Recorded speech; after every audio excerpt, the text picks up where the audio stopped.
বিসমিল্লাহির রহমানির রহিম। আজকে আমরা নবম শ্রেণীর গণিতের ৮০ নম্বর পেজের অনুশীলনীর ৫ নম্বর থেকে অঙ্কগুলোকে সমাধান করব।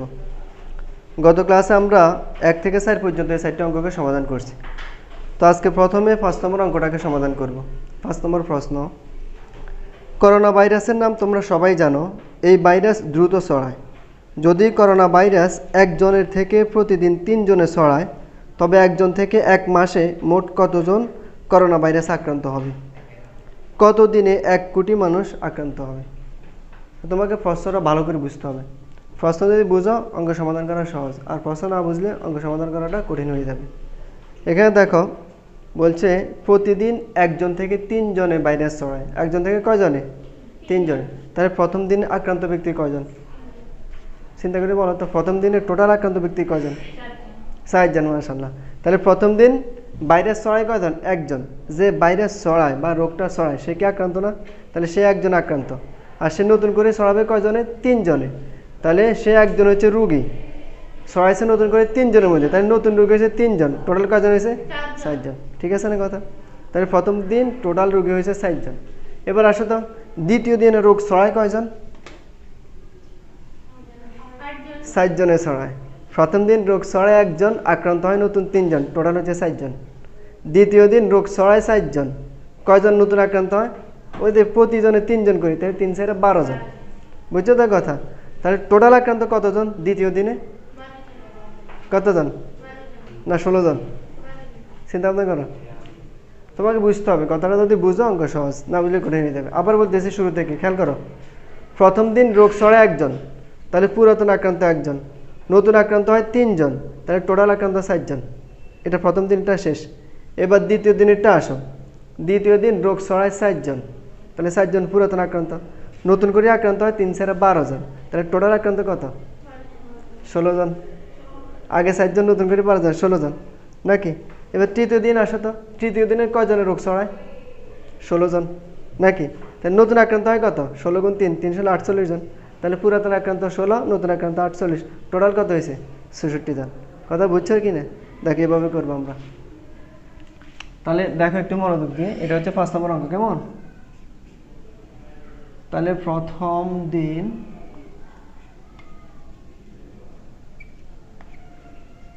রোগ ছড়ায় সমান একজন, নতুন আক্রান্ত হয়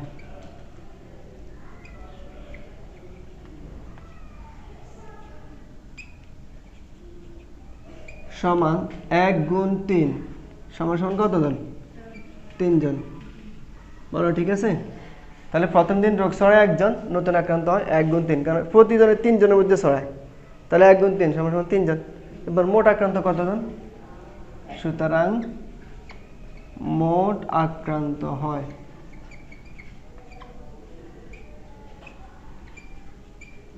সমান পুরাতন আক্রান্ত একজন, যে রোগ ছড়াইছে সেও তো আক্রান্ত, সে একজন, নতুন করে আক্রান্ত হয়েছে ৩ জন, তাহলে টোটাল কতজন হয়েছে? ৪ জন। পরে সবাই বুঝছো কিনা? এটা পুরোপুরি বুঝছো তো? তাহলে প্রথম দিন মোট আক্রান্ত হয় ৪ জন। আমরা অন্য পদ্ধতিতে করতে পারো, ছোটভাবে বা ব্যবহার করলে তুমি বুঝতে সুবিধা হবে। এবার আসলে দ্বিতীয় দিনে হিসাব করি। দ্বিতীয় দিন কেমন রোগ ছড়ায়?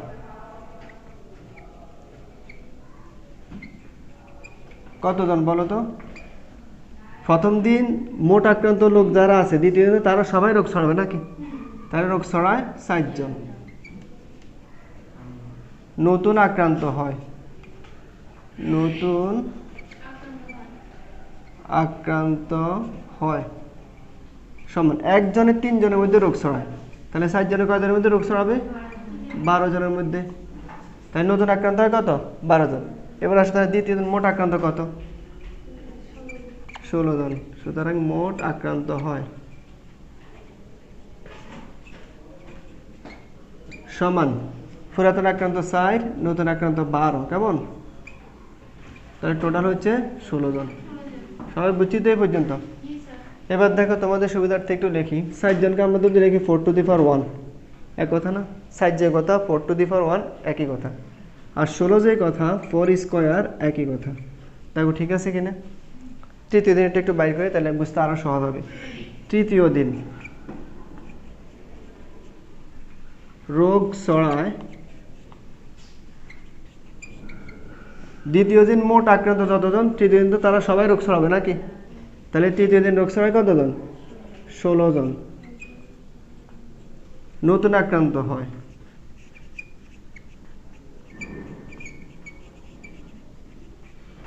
নতুন আক্রান্ত হয় একজনে যদি 3 জনের মধ্যে রোগ ছড়ায়, তাহলে 16 জন ছড়াবে কত? 316 48 জনের মধ্যে। ঠিক আছে কিনা? এবার আমরা বাইর করব মোট আক্রান্ত। সুতরাং মোট আক্রান্ত হয় সমান, এতে তৃতীয় দিন পুরাতন রোগী ছিল কত? 16 জন, আর নতুন করে রোগী হয়েছে 48 জন, তাহলে টোটাল কত হয়েছে? 64 জন। তাকে বুঝছো কি না? তাহলে 64কে আমরা কত লিখতে পারি? 4 কিউব নাকি? তাহলে একটু এখানে একটু সিকোয়েন্স আছে একটা, দেখো। তাহলে প্রথম দিনে মোট আক্রান্ত রোগীর সংখ্যা হচ্ছে 4 টু দি পাওয়ার 1। দ্বিতীয় দিন মোট আক্রান্ত রোগী হচ্ছে কত? 4 স্কোয়ার নাকি? আর তৃতীয় দিন মোট আক্রান্ত রোগী হচ্ছে কত? 4 কিউব। তাহলে দিনের সংখ্যাটা তো এখানে পাওয়ার হিসেবে বসতেছে নাকি? প্রথম দিনে যদি 4 টু দি পাওয়ার 1 হয়, দ্বিতীয় দিনে যদি 4 টু দি পাওয়ার 2 হয়, তৃতীয় দিনে যদি 4 কিউব হয়, তাহলে 10তম দিনে কত হবে? 4 টু দি পাওয়ার 10 হবে। 30তম দিনে কত হবে? 30 হবে। 4 টু দি পাওয়ার 30 হবে। এখন আসো প্রশ্নে কি বলছে? বলছে এক মাসে মোট কতজন করোনা ভাইরাসে আক্রান্ত হবে? কয় মাসে? এক মাসে, মানে 30 দিনে। তারা আমাদের কাছে তারা প্রশ্ন রাখছে যে 30 দিনে মোট কতজন করোনা ভাইরাসে আক্রান্ত হবে। তাহলে আমরা এটা লিখবো এখন।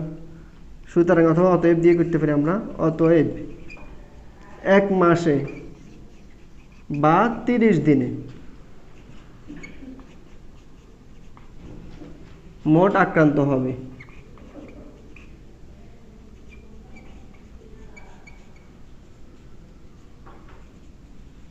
সমান 4 টু দি পাওয়ার 30 জন। এটা যদি ক্যালকুলেট করতে দাও তাহলে জায়গা হবে না, এই জন্য যেভাবে আছে এভাবে রাখলে সুন্দর হবে। বলো, বুঝছো আমার কথা? তাহলে আমাদের কাছে তারা প্রথমে প্রশ্ন রাখছে যে এক মাসে মোট কতজন করোনা ভাইরাসে আক্রান্ত হবে। তাহলে আমরা পাইছি কি? সুতরাং এক মাসে বা 30 দিনে মোট করোনা ভাইরাসে আক্রান্ত হবে কত? 4 টু দি পাওয়ার 30 জন। বলে এই পর্যন্ত বুঝতে কারণ অসুবিধা আছে? এবার তারপরে তারা বলছে কত দিনে 1 কোটি মানুষ আক্রান্ত হবে। কি বলছে? কত দিনে 1 কোটি মানুষ আক্রান্ত হবে। তো এটা করার আগে এটা একটু তুলে নাও। এটা তুলে নাও সবাই। এবার আমাদেরকে বলছে কত দিনে 1 কোটি মানুষ আক্রান্ত হবে। তো আমরা ধরে নিই না nতম দিনে 1 কোটি মানুষ আক্রান্ত হবে। কেমন? এটা আমরা ধরে নিই। দেখো দ্বিতীয় অংশ, তাহলে ধরি nতম দিনে 1 কোটি মানুষ আক্রান্ত হবে। কেমন? এখন খেয়াল করো সবাই একটু মনোযোগ দিয়ে। 30তম দিনে আক্রান্ত হয় কত? 4 টু দি পাওয়ার 30 জন। তাহলে বলো তো nতম দিনে আক্রান্ত হবে কত? 4 টু দি পাওয়ার n জন। ঠিক আছে না কথা? তাহলে আমরা কি লিখতে পারি? সুতরাং nতম দিনে আক্রান্ত হবে কত? 1 কোটি জন। তাহলে সুতরাং 1 কোটি, একক, দশক, শতক, হাজার, অযুত, লক্ষ, নিযুত, কোটি। 1 কোটি না? তাহলে সুতরাং 1 কোটি সমান কি লিখবো? 4 টু দি পাওয়ার n। বলো সবাই বুঝছো কিনা এটা 100%? এখানে আমরা ধরে নিয়েছি nতম দিনে 1 কোটি মানুষ আক্রান্ত হবে। তাহলে সুতরাং 1 কোটি সমান কত? 4 টু দি পাওয়ার n। ঠিক আছে না? এবার আসো, সত্য তো তোমরা সবাই জানো, এভাবে বলছিলাম a two the power x is equal two কত? সরি, এভাবে না, এভাবে বলছিলাম a বেস log x সমান সমান y হলে, a বেস log x সমান সমান কত? y হলে log অটোমেটিক্যালি বাদ হয়ে যাবে। log অটোমেটিক্যালি বাদ হয়ে যাবে। এই পাওয়ারটা চলে আসবে এখানে, আর এটা চলে আসবে পাওয়ারে। তাহলে এত সমান সমান x। মনে আছে তো তোমাদের সূত্র? a বেস log x সমান সমান y হলে এই লগটা অটোমেটিক্যালি বাদ, এই xটা চলে যাবে y জায়গায়, y চলে আসবে x এর জায়গায়। এবার উল্টো দিক থেকে চিন্তা করো, এদিক থেকে এদিকে, উল্টো দিক থেকে চিন্তা করো।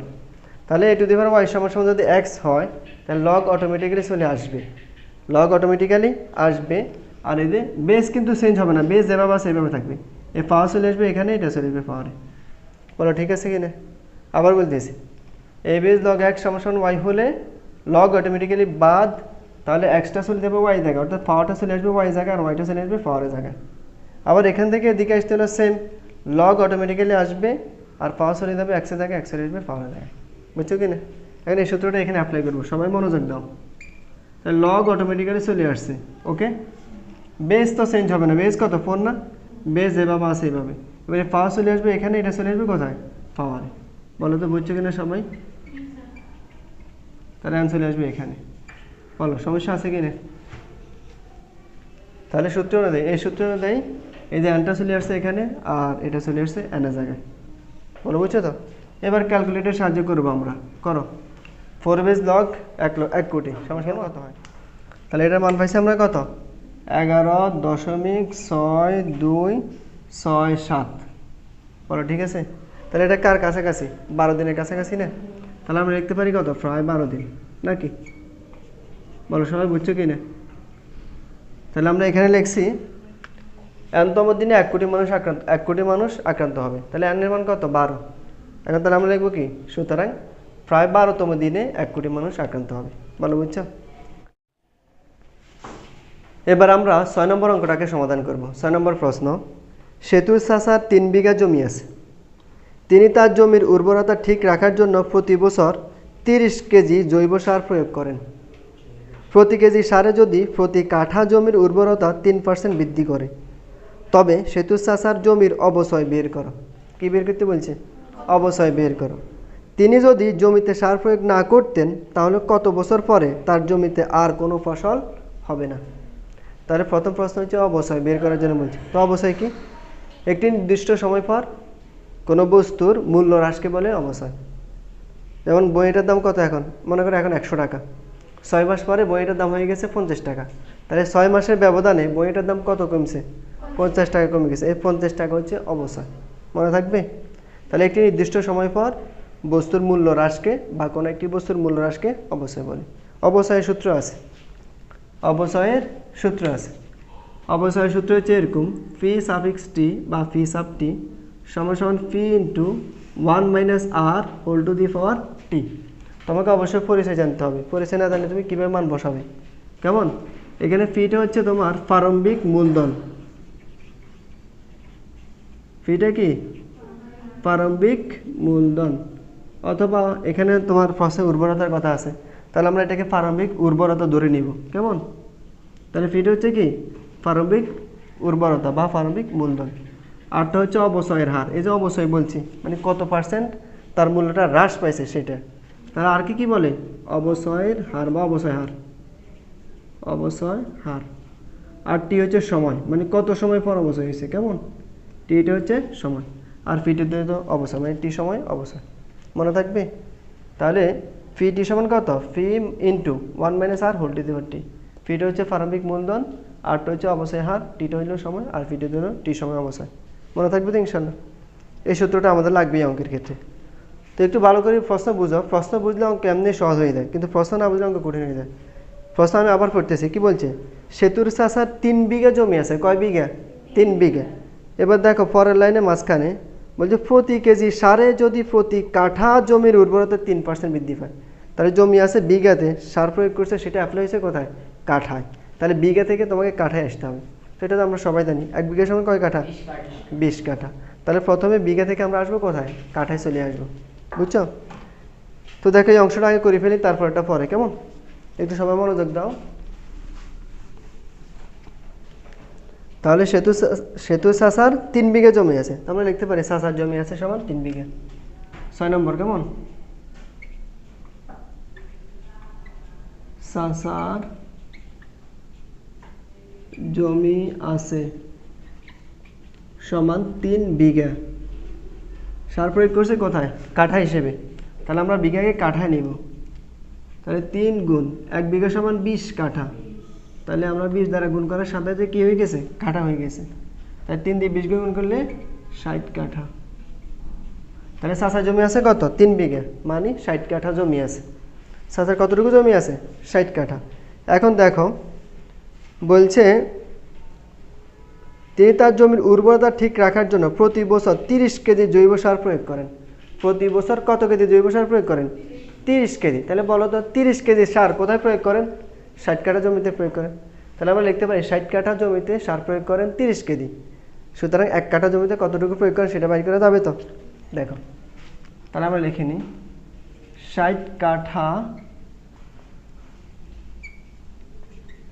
জমিতে সার প্রয়োগ করেন বা সার দেন, যেভাবে লেখো,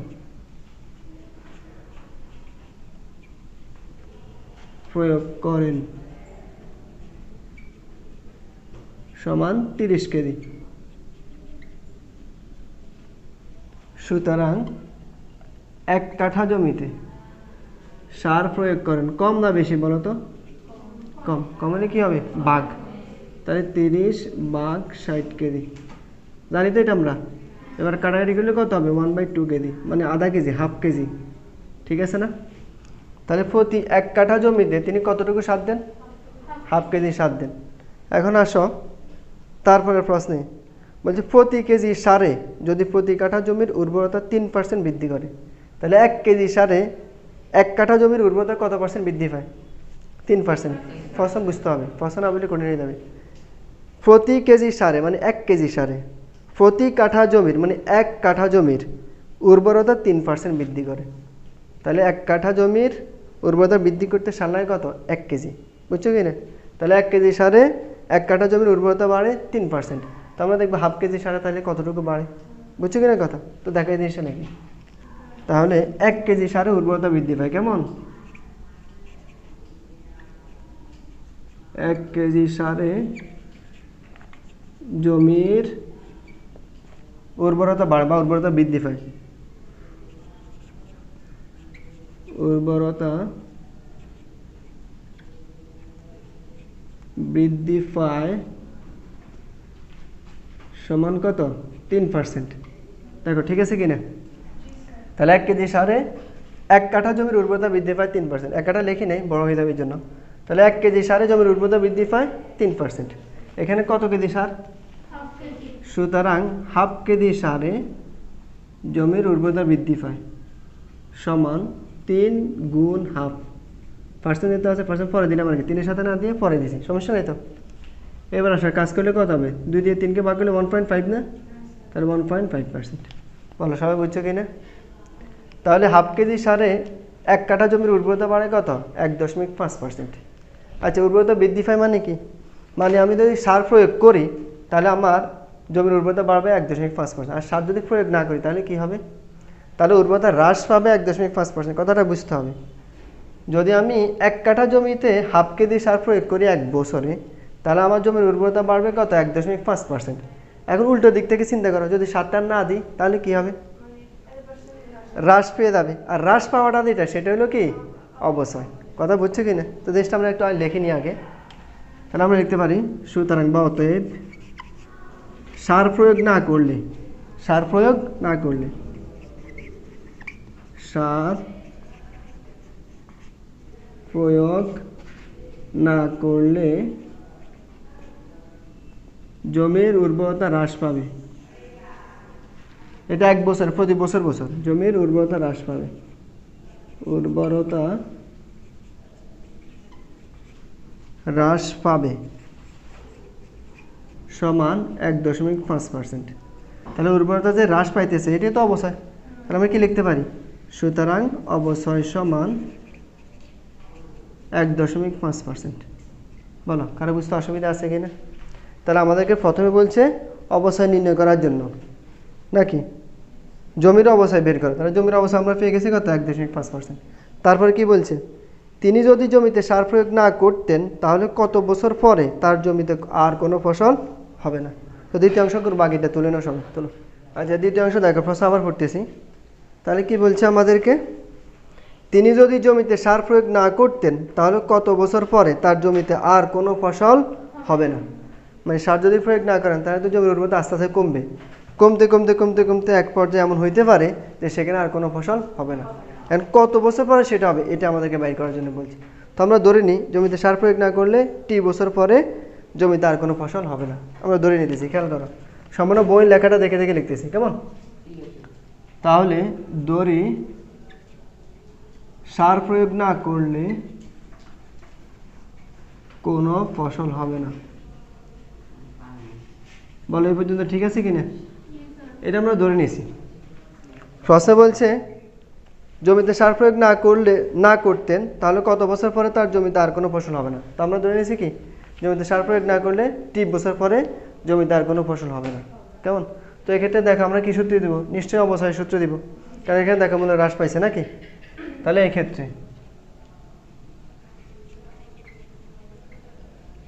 সূত্র প্রথমে লিখছিলাম কেমন, ফি টি সমান সমান phi into 1 minus r whole to the power t. অবশ্যই পরিচয় দিতে হবে, তো আমরা দেখো পরিচয় দিয়ে দিতেছি। তাহলে এখানে ফি টি সমান কত? 0। প্রশ্ন করতে পারো স্যার ফি টি সমান 0 কেন? ফি টি মানে টি সময় পর তার অবশ্যই। এখন দেখো আমরা কি লিখছি, সার প্রয়োগ না করলে টি বছর পর জমিতে আর কোনো ফসল হবে না। জমিতে যদি ফসল না হয় তাহলে ফসল কত? 0 না? জমিতে যদি ফসল না হয় তাহলে ফসল কত? 0। এই জন্যই ফিটি সমান 0। ফসল তো হবেই না, না হলে কত? 0। এই জন্য আমরা ফিটি সমান কত দিছি? 0। বুঝছো না কথা? ফিকে প্রারম্ভিক মূলধন বা প্রারম্ভিক উর্বরতা যেটা বলো। তাহলে এখানে কি আছে প্রারম্ভিক উর্বরতা কত? এটা আছে, মানে একদম শুরু মানে যখন শুরু হয়েছে তখন উর্বরতা কত? এটা তো দেওয়া নাই প্রশ্নে। তাহলে ফিকে আমরা ফি রেখে দিব। প্রারম্ভিক উর্বরতা না বলে অবশ্যই জিজ্ঞেস করবে। প্রারম্ভিক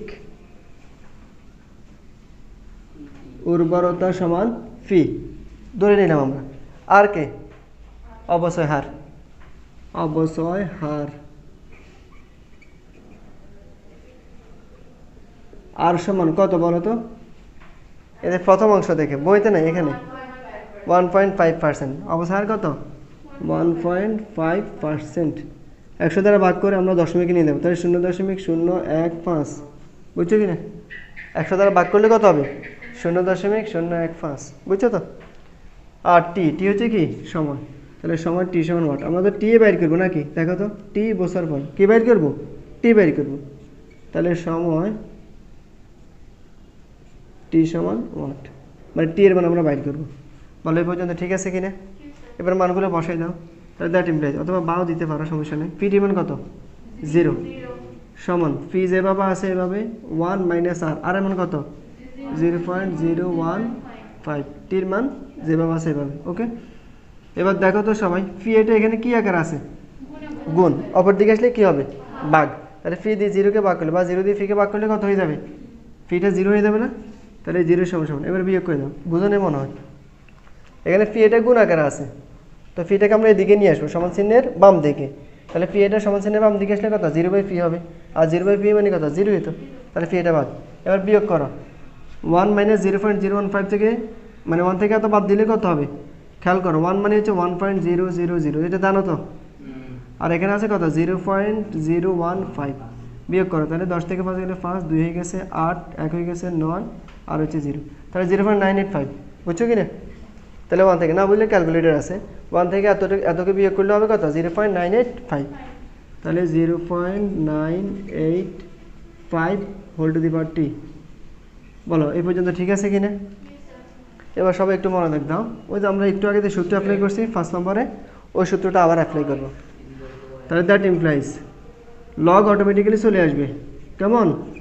লগ অটোমেটিক্যালি আসবে, বেস যেভাবে আছে এভাবে থাকবে, আর এই পাওয়ারটা চলে আসবে এখানে, এটা চলে আসবে কোথায়?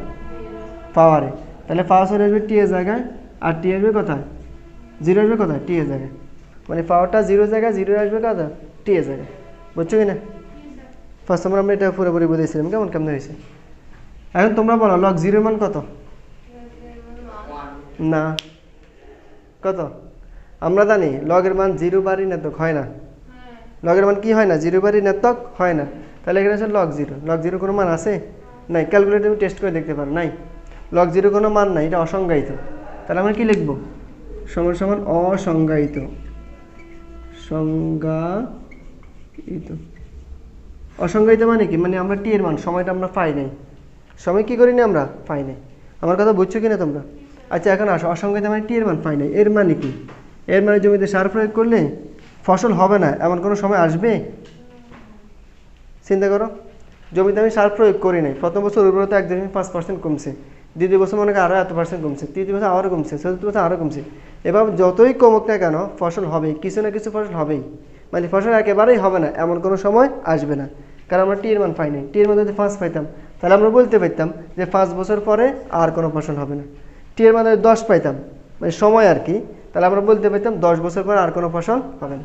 এখন যেহেতু টি এর মান অসংজ্ঞায়িত, এর মানে এমন কোনো সময় আসবে না যখন জমিতে একেবারেই ফসল হবে না। কথা বুঝছো কিনা? এই কথাটা লিখবে আর কি। তাহলে অতএব এমন কোনো সময় আসবে না যখন জমিতে একেবারেই ফসল হবে না, অর্থাৎ জমিতে কিছু না কিছু ফসল হবে।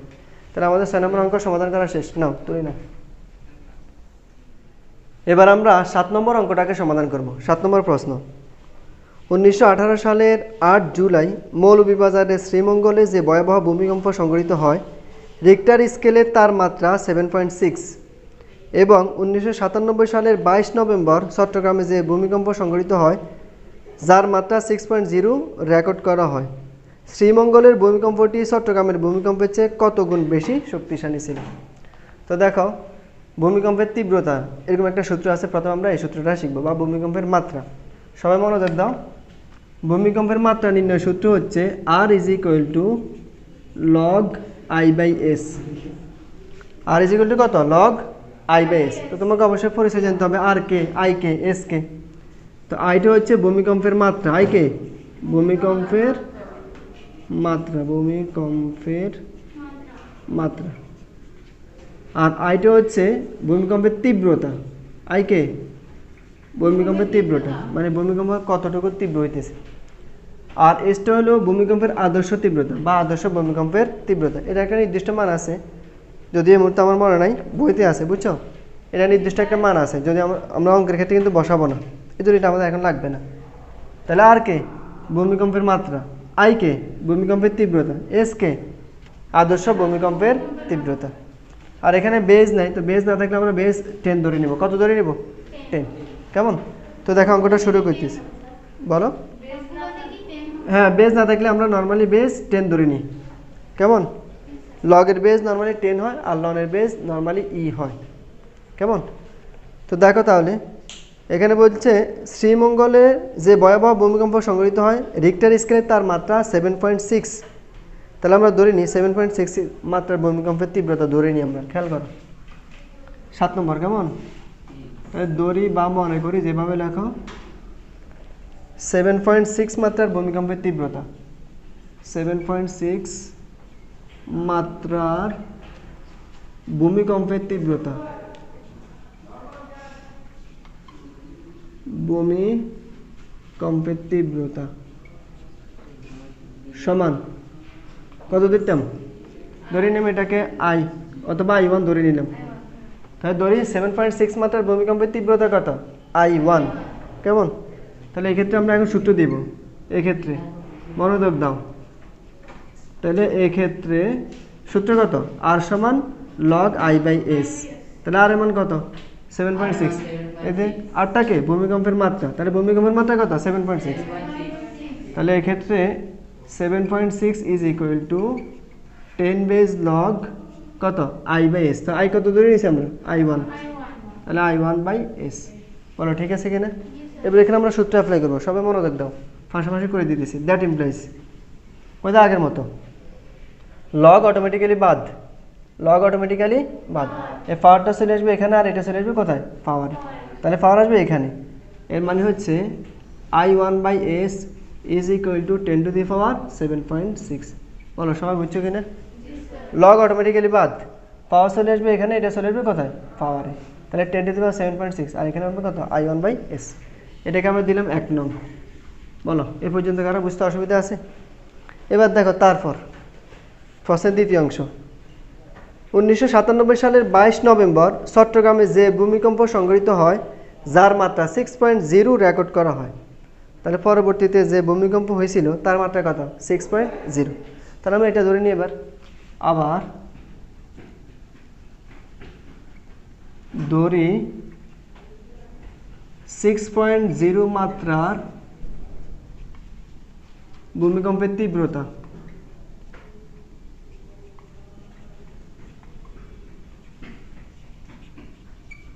সমান কত?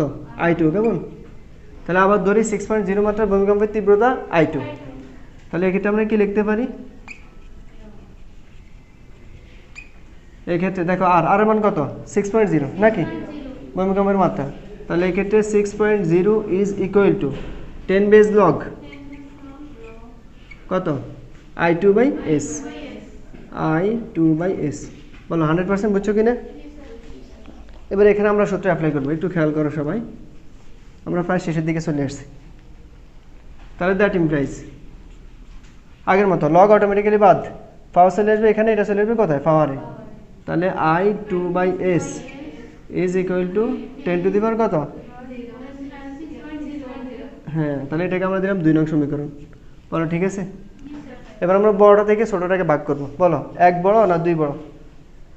দেখতে দেখা যায় 1 বড়, 1 এর মাত্রা হলে 7.6 আর 2 এর মাত্রা হচ্ছে কত 6.0, তাহলে 1 বড় 2 থেকে, এর মানে আমরা 1 নংকে 2 নং দিয়ে ভাগ করব। তো দেখো তাহলে সবাই, তাহলে সুতরাং 1/2 1/2 হতে পারে, এটাকে সংক্ষেপে এইভাবে লেখে 1/2 ইমপ্লাইজ, মানে 1 থেকে আমরা 2কে ভাগ করে পাই। বুঝছো? তাহলে ভাগ করা মানে বাম পাশ ভাগ করা, ডান পাশ ভাগ করা। তাহলে বাম পাশে এখানে কত আছে I1/s, কত আছে I1/s, ভাগ করতেছে এই জন্য ভাগ চিহ্ন। এখানে দেখো বাম পাশে কে আছে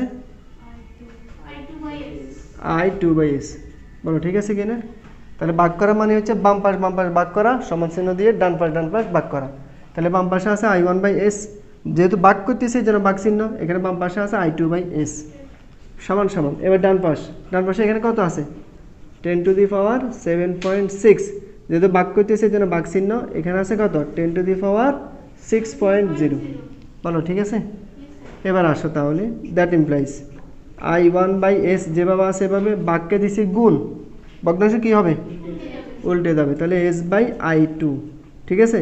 তাহলে এস এ কাটা ইজ ইকুয়াল টু 10, দেখো যেভাবে আছে নিয়ম জানো তো, আমরা জানি বেজ একই হলে গুণের সময় পাওয়ার যোগ হয়, আর বেজ একই হলে ভাগের সময় পাওয়ার বিয়োগ হয়। এখানে বেজ 10, এখানে বেজ 10, বেজ সমান, এই বেজ চলে আসছে, সম্পর্ক ভাগের, তাহলে পাওয়ার কি হবে বিয়োগ হবে। তাহলে আমরা লিখতে পারি 7.6 মাইনাস 6.0। ঠিক আছে কি না?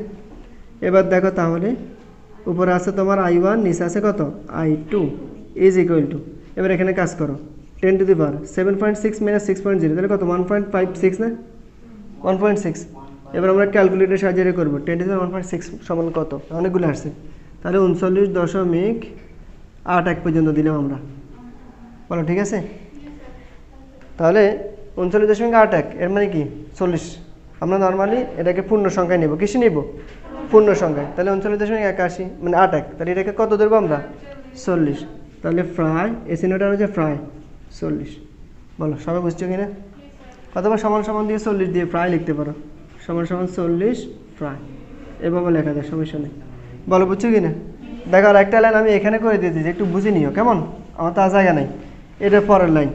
এবার এটা নিচে কিছু নেবে কত আছে বলো 1 আছে, আমরা কোনাগুনি গুণ করবো, তাহলে I1 দিয়ে 1কে গুণ করলে কত হবে I1, আর 40 দিয়ে I2কে গুণ করলে হবে 40 I2। আবার বলতেছি খেয়াল করো এ কোনা, তাহলে I1 দিয়ে 1কে গুণ করলে I1, আর 40 দিয়ে I2কে গুণ করলে 40 I2। তাহলে আমরা লিখতে পারি কি, তাহলে বা that implies I1 is equal two 40 I2। বলো এটা মানে কি?